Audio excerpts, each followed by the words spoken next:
Hi there. I'm Victor Velez, and I'd like to read you a story. It's called The Sacred Chain. It's a novel. Wrote it probably 10 years ago. And it explores the connection between three completely different people. One is an 11th century monk whose goal in life is to bring people together. The other is a handsome, swashbuckling Latin swordsman from the 1800s.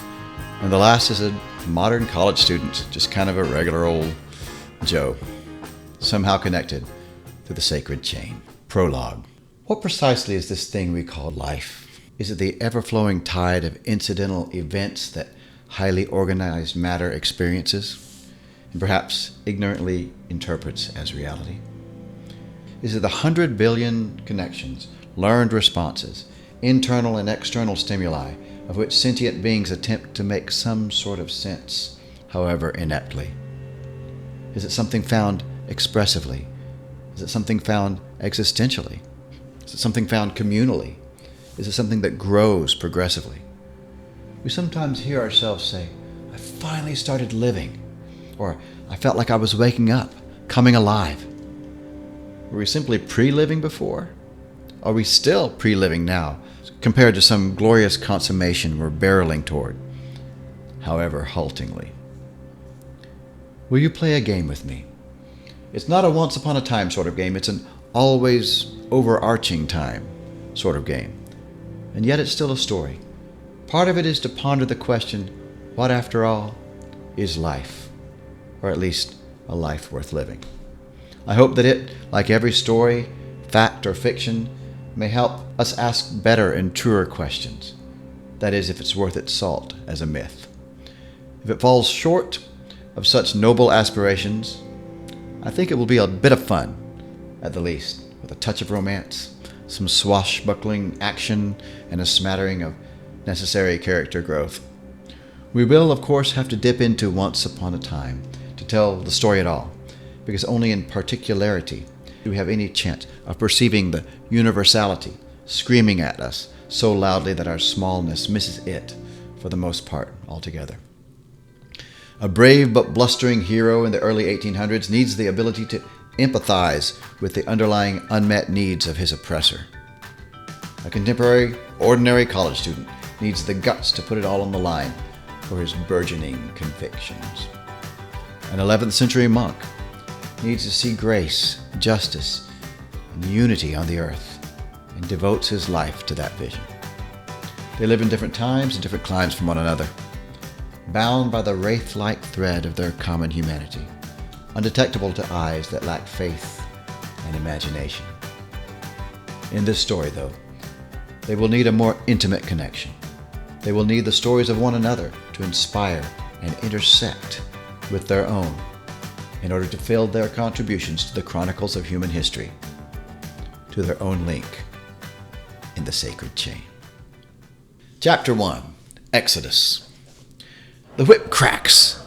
A man groans. His wife weeps, and his children cower as the train of bedraggled humanity shuffles hopelessly through the streets.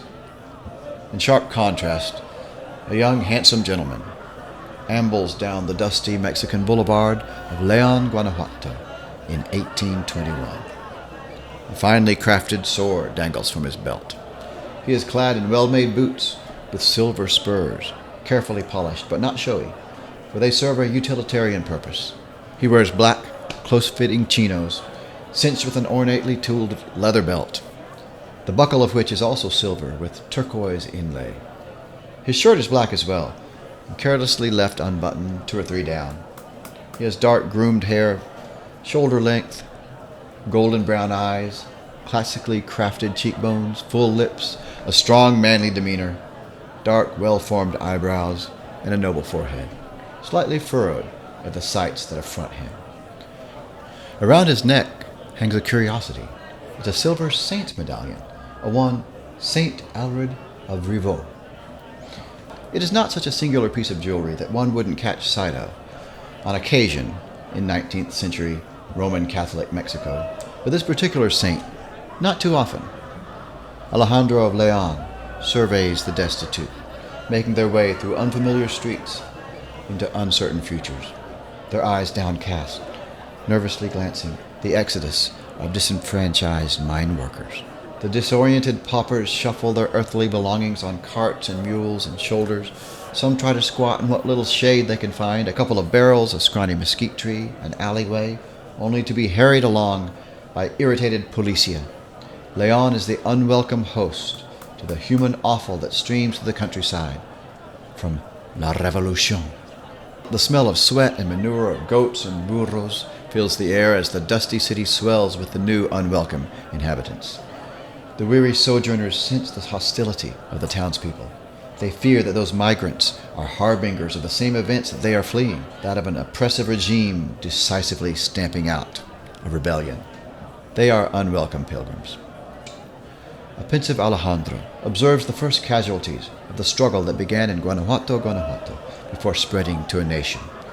He approves most robustly of the revolution, but is deeply disturbed by this stream of homeless mine workers and women and children cast adrift, lost and directionless. He is here on a mission and is overwhelmed at his task. His provincial experience has not prepared him for the enormity of this torrent of downcast refugees. Hearing a moan, he turns his head sharply to view an ugly scene unfolding 50 meters from him. Move it, abuela.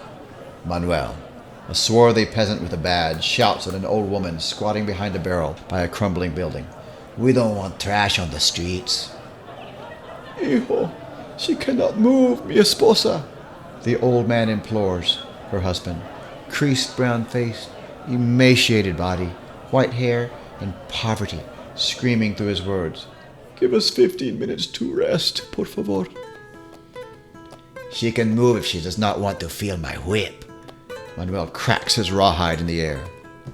Sadism is perhaps the only pleasure that the truly miserable can still feel. Manuel is a poor, dark-skinned, uneducated Indian. His only talent is to unthinkingly obey orders from whoever gives him whiskey.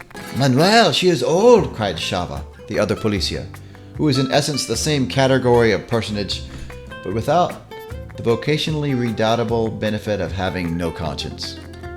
He reaches a dark, dusty, squat-fingered hand out to help the old woman. Her face is browned and creased as her husband. She stumbles to her feet, tears of exhaustion coursing down her sun-leathered cheeks. Chava and her ancient marido succeed in hauling her upright, but the old woman stumbles once again and crumples to the ground, thoroughly fatigued, both physically and emotionally. Manuel snorts his contempt. I don't have time for your theatrics. I have to clear the streets. Manuel's approach is studied. Chava knows there is no stopping him now. He turns away, his stomach lurching. One of us is going to feel the whip today, and it's not going to be me. Manuel's arm is raised, his lips curl into a sneer, a mocking attempt at redirecting his own self-loathing. He knows he is no more than a low-level toady for his master, and it could easily be his own hide, basted by someone a bit higher in Don Padilla's regiment of salaried sycophants. Unexpectedly, Manuel finds the darkly golden eyes of Alejandro 5 inches from his face, his elegantly wrought sword hilt being dallied lazily by his seemingly manicured fingers. Thank you for finding my friends, Manuel. Everything swiftly changes. The petty policia transforms from swaggering abuser to cringing bootlicker. It suits him much better, clearly his personality's resting position. Alejandro, you know these people, Manuel splutters.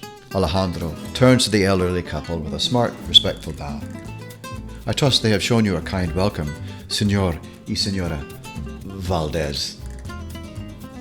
The old man searches Alejandro's face, his eyes puckered with fear, but then they begin to blink and widen with recognition of their coming salvation.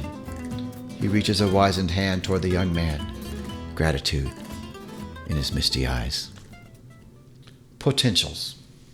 Do you remember in the prologue where we mused how only in particularity do we have any chance of perceiving the universality, screaming at us so loudly that our smallness misses it? What if there's a place where universality simply is, and all this divine show around us is simply the stage, if you will, for our incarnated parts to grow and work and learn and love. Perhaps we foolish mortals have counterparts in that world, that alternate dimension of existence. Dream with me of this possibility. Row upon row of naked forms crouch in eternal readiness. Forms they are, for community requires individuality and boundaries to selfhood. The forms are human, and their nakedness is far more than from lack of clothing, for they are naked souls outside of the space-time continuum, outside of organic existence, outside of the world of revealing, and within the world of being and meaning. The surroundings to the observing eye that is open to such realities is ethereal, to say the least. The sky alternates pinks and peaches and misty whiteness. The ground appears barren, not intended for biological life. A faint metallic glow emanates from its burnished surface. It is a womb of worlds. A place for gods, or perhaps baby gods, to ponder in entirety what we, their avatar-like extensions, must experience in bits and pieces in what we call the stream of consciousness or time. Our apparent smallness dictates that we take our prescribed bits of reality in consecutive momentary fragments, but we are certainly connected to the contemplative gods. We are they in sleep and death and at meditative moments, when we fall in love or are swept away at a symphony or an act of life-altering beauty or self-giving. Sometimes we are more poignantly aware of both our own true natures and those of others at experiences of spiritual revelation, miraculous events, watching a baby come into the world, or a loved one leave it. The bodies, beautiful beyond the reach of mortal conceiving, kneel by the billions. They appear to be reflecting, pondering long-known truths that have yet to be experienced, that they may become fully comprehended truths. The difference is astronomical. Do they have a counterpart upon one of the many earth worlds? For there are as many worlds as there are moments, each of us living in an eternal number of variegated universes every consecutive moment. Perhaps some of them are. They are in the world of meaning, the world of idea, from whence all revealing and showing springs. They are you and I, George Washington and Cleopatra, nameless peasants, tyrants, and saints. And speaking of saints, one is walking amidst the rows of souls, yea, gods and goddesses more like, and he is smiling. Perhaps it is because he can see, and in some measure even predict and encourage, those transcendent life forms to glance around them and meet the eyes of another. Framing the particulars. Espy leans back in her chair, every bit a 21st century woman. She too lives in Leon, Guanajuato, but today she sits in a swanky conference room in New York City. She has that confidence that communicates long relationship with power and money, but she is not jaded, only cocky.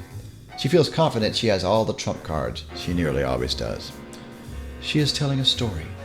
Her cohort, with due passion and rhetorical expertise, has already spewed out the facts. Now it's time to put the money on the table and seal the deal. It is going to be amusing. Who says blondes have all the fun? They've got nothing on a Latino lady with ivory skin, darkling eyes, and old money. Espy dallies with her cigar. She knows she cuts a stunning figure, black dressed, tailored to hug every perfect curve of her perfect body. She raises her feet to cross them on the conference table. Her stilettos draw all eyes up her feet and legs as far as her dress will allow them to surfeit themselves. The dirty old men. But it's for a worthy cause. The kid needs her. The poor need her more. And besides, she's been in love with the dead man so long that every time she narrates his legend, it just helps convince her Spanish heart he is a little bit more hers. She's 34 and never been married. Not for any shortage of suitors. She has the family business to run, a small empire. That's kept her busy. She always felt it incumbent upon herself to make both a profit and a statement. A woman CEO in her neck of the woods is a rarity. The statement she's always striven to make was one of justice in a world of robber barons. Even so, it's not the profits or the statements that keeps her from seeking nuptial bliss. It's rather an historic quest, however hopeless, for the man she has loved since she was dawdled upon her mother's knee. Every woman in her family has loved him for 6 generations. Only one had any right to him, if at all, and she has long laid in the churchyard, leaving her burgeoning empire to her descendants. The mahogany conference table spreads on either side of her. The spacious room is nearly empty, but for the few powerful old codgers, a couple of young idealistic upstarts, and a handful of inconsequential observers. Gentlemen, she knows the effect of her Latino accent and earthy voice on old, powerful American men. She smiles and bites her cigar, her white teeth sparkling. Gentlemen, he lived in Leon, Guanajuato all his life. He loved my great-great-great-great-grandmother. He had a particular dislike for injustice, and I don't think I'd be a woman if I weren't in love with him. His name, Alejandro. That's the end of chapter 1. Tune in for chapter 2.